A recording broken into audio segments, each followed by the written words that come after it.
दोस्तों, अगर आप एसएससी, रेलवे, पुलिस या किसी भी कम्पिटिटिव एग्जाम की तैयारी कर रहे हैं, तो यकीन मानिए ये 10 मिनट की ऑडियो थेरेपी रिवीजन आपके लिए बेस्ट है। एक बार आंख बंद करके ये कहानी सुन ली, तो भरोसा रखिए सिंधु घाटी सभ्यता का कोई भी सवाल आपसे कभी नहीं छूटेगा। तो चलिए दोस्तों, चल पड़ते हैं सपनों की उस दुनिया में, जहां से भारत की सभ्यता और संस्कृति की जड़ें शुरू हुई थी। दोस्तों, जरा आंखें बंद कीजिए, हेडफोन लगाइए और सोचिए कि आप 5000 साल पीछे चले गए हैं। आप खड़े हैं एक ऐसे शहर में जहां चौड़ी चौड़ी सड़कें हैं, दोनों ओर पक्के मकान और बीच में बहता है साफ पानी का नाला। यही है सिंधु घाटी सभ्यता, दुनिया की सबसे प्राचीन और रहस्यमय सभ्यताओं में से एक। सिंधु घाटी सभ्यता। सिंधु घाटी सभ्यता के कालखंड के निर्धारण को लेकर विभिन्न विद्वानों के बीच गंभीर मतभेद हैं। विद्वानों ने सिंधु घाटी सभ्यता को 3 चरणों में विभक्त किया है। ये हैं: प्रारंभिक हड़प्पा संस्कृति अथवा प्राक हड़प्पा संस्कृति 3200 ईसा पूर्व से 2600 ईसा पूर्व। हड़प्पा सभ्यता अथवा परिपक्व हड़प्पा सभ्यता 2600 ईसा पूर्व से 1900 ईसा पूर्व। उत्तरवर्ती हड़प्पा संस्कृति अथवा परवर्ती हड़प्पा संस्कृति 1900 ईसा पूर्व से 1300 ईसा पूर्व। सिंधु घाटी सभ्यता का क्षेत्रीय विस्तार। हड़प्पा सभ्यता भारत भूमि पर लगभग 13 लाख वर्ग किलोमीटर के क्षेत्रफल में त्रिभुजाकार स्वरूप में फैली हुई थी। यह उत्तर में मांडा, जम्मू कश्मीर तक, दक्षिण में दैमाबाद, महाराष्ट्र तक, पूर्व में आलमगीरपुर, उत्तर प्रदेश तक और पश्चिम में सुतका-गंडोर, पाकिस्तान तक फैली हुई थी। यह सभ्यता सौराष्ट्र, राजस्थान, हरियाणा, पश्चिमी उत्तर प्रदेश इत्यादि क्षेत्रों में भी विस्तृत थी। सिंधु घाटी सभ्यता से संबंधित प्रमुख स्थल। हड़प्पा। यह स्थल वर्तमान पाकिस्तान के पंजाब प्रांत के मोंटगोमरी जिले में स्थित है। यहाँ सबसे पहले उत्खनन कार्य किया गया था। यह रावी नदी के तट पर स्थित है। सबसे पहले 1826 ईस्वी में एक अंग्रेज पर्यटक चार्ल्स मेसन ने हड़प्पा के टीले के विषय में जानकारी दी थी।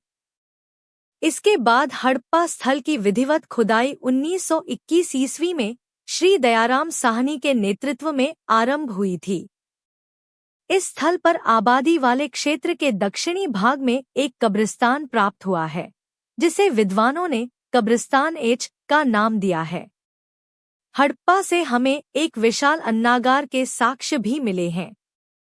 यह सिंधु घाटी सभ्यता की खुदाई में प्राप्त हुई तमाम संरचनाओं में दूसरी सबसे बड़ी संरचना है।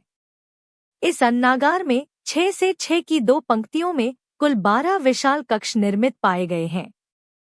हड़प्पा से हमें एक पीतल की इक्का गाड़ी मिली है। इसी स्थल पर स्त्री के गर्भ से निकलते हुए पौधे वाली एक मृण मूर्ति भी मिली है। समूची हड़प्पा सभ्यता में हमें सबसे अधिक अभिलेख युक्त मुहरें यहीं से ही प्राप्त हुई हैं। मोहनजोदड़ो। मोहनजोदड़ो का सिंधी भाषा में शाब्दिक अर्थ होता है मृतकों का टीला। यह वर्तमान पाकिस्तान में सिंध के लरकाना जिले में स्थित है। यह स्थल सिंधु नदी के तट पर स्थित है। इस स्थल पर उत्खनन कार्य 1922 ईस्वी में श्री राखाल दास बनर्जी के नेतृत्व में हुआ था। इस स्थल से हमें एक विशाल स्नानागार के साक्ष्य प्राप्त हुए हैं। यहाँ सड़कों का जाल बिछा हुआ था। यहाँ पर सड़कें ग्रिड प्रारूप में बनी हुई थी। यहाँ से मिली सबसे बड़ी इमारत विशाल अन्नागार है। सर्वाधिक मोहरें मोहनजोदड़ो से प्राप्त हुई हैं। उल्लेखनीय है कि हड़प्पा स्थल से सर्वाधिक अभिलेख युक्त मोहरें प्राप्त हुई हैं। यहाँ से प्राप्त हुए अन्य प्रमुख अवशेषों में शामिल हैं कांसे की नर्तकी की मूर्ति, मुद्रा पर अंकित पशुपति नाथ की मूर्ति, सूती कपड़ा, अलंकृत दाढ़ी वाला पुजारी इत्यादि। चन्हूदड़ो। चन्हूदड़ो वर्तमान में पाकिस्तान में सिंधु नदी के तट पर स्थित है। यहाँ पर उत्खनन कार्य 1935 ईस्वी में अर्नेस्ट मैके के नेतृत्व में किया गया था। यहाँ पर शहरीकरण का अभाव था। इस स्थल से विभिन्न प्रकार के मनके, उपकरण, मुहरें इत्यादि प्राप्त हुई हैं। इस आधार पर विद्वानों द्वारा अनुमान लगाया जाता है कि चन्हूदड़ो में मनके निर्माण का कार्य होता था।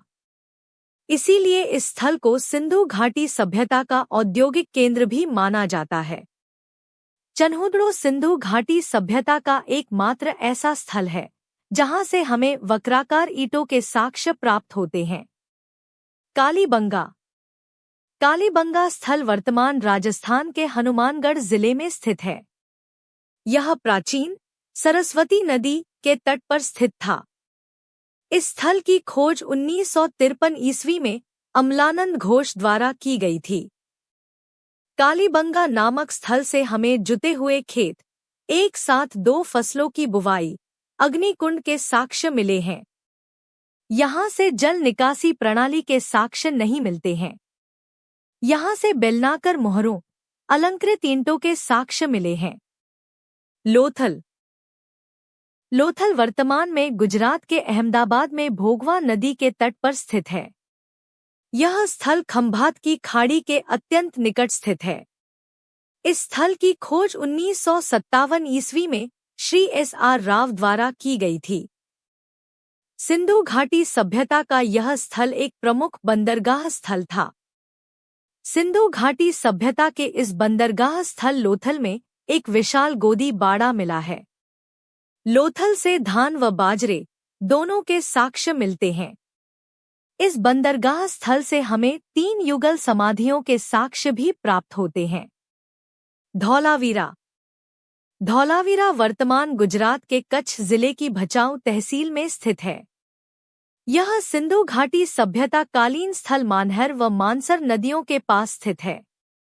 धौलावीरा में अन्य सिंधु घाटी सभ्यता कालीन स्थलों के विपरीत नगर का विभाजन 3 हिस्सों में मिलता है।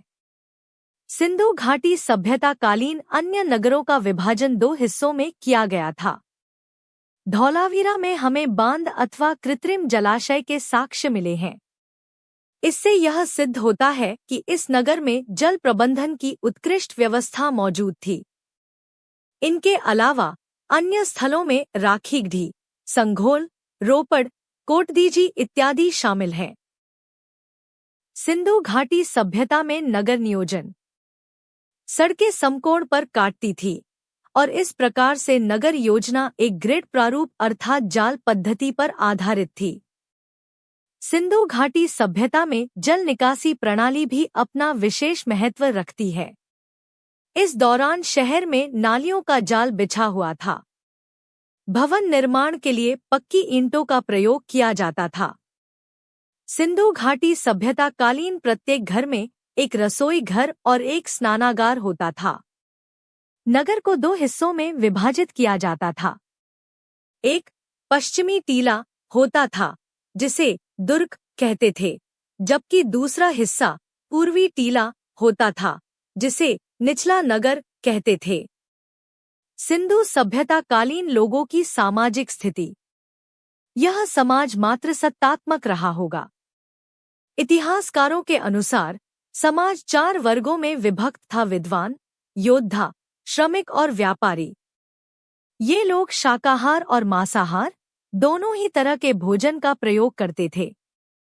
ये ऊनी और सूती दोनों ही प्रकार के वस्त्रों का उपयोग करते थे। पुरुष और महिलाएं दोनों ही आभूषण पहनते थे। सिंधु घाटी सभ्यता के लोग शांतिप्रिय लोग थे। यहाँ से तलवार, ढाल, शिरस्त्राण, कवच इत्यादि के साक्ष्य नहीं मिले हैं। सिंधु सभ्यता कालीन लोगों की आर्थिक स्थिति। ये लोग विभिन्न कृषि वस्तुओं जैसे जौ, चावल, गेहूं, मटर, सरसों, राई, तिल, तरबूज, खजूर इत्यादि का उपयोग करते थे। सिंधु घाटी सभ्यता के स्थलों से हमें जुते हुए खेत के साक्ष्य एक साथ 2 फसलें बोए जाने के साक्ष्य इत्यादि प्राप्त हुए हैं। हड़प्पा सभ्यता एक कांस्य युगीन सभ्यता थी। कांसा बनाने के लिए तांबे और टिन को क्रमशः 9:01 के अनुपात में मिलाया जाता था। हड़प्पा सभ्यता के लोग लोहे के प्रयोग से परिचित नहीं थे और संभवतः उन्हें तलवार के विषय में भी जानकारी नहीं थी।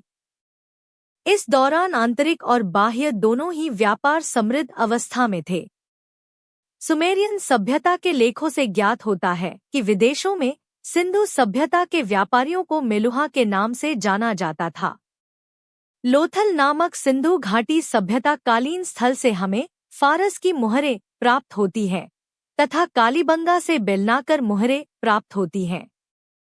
ये सभी प्रमाण सिंधु घाटी सभ्यता के अंतर्राष्ट्रीय व्यापार की ओर इशारा करते हैं।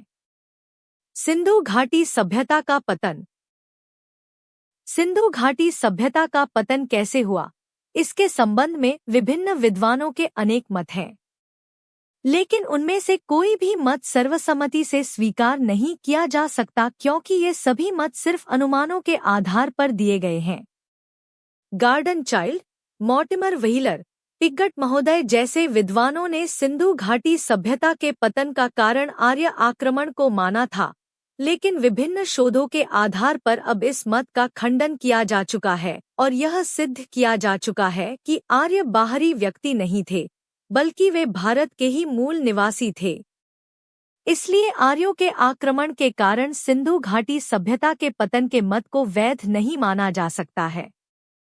इसके अलावा विभिन्न विद्वान जलवायु परिवर्तन, बाढ़, सूखा, प्राकृतिक आपदा, पारिस्थितिकी असंतुलन, प्रशासनिक शिथिलता इत्यादि को सिंधु घाटी सभ्यता के पतन के लिए उत्तरदायी कारक मानते हैं। अगर आप चाहते हैं कि रिवीजन का यह सफर हमारे साथ इसी तरह जारी रहे ताकि सारी चीजें आसानी से याद हो जाए, तो हमारे साथ जुड़े रहिए। चैनल को सब्सक्राइब कर लीजिए ताकि अगली वीडियो की नोटिफिकेशन आपको मिलती रहे और आप इसी तरह अपनी तैयारी को जारी रख सकें। जुड़े रहिए, सीखते रहिए और सफलता की ओर बढ़ते रहिए।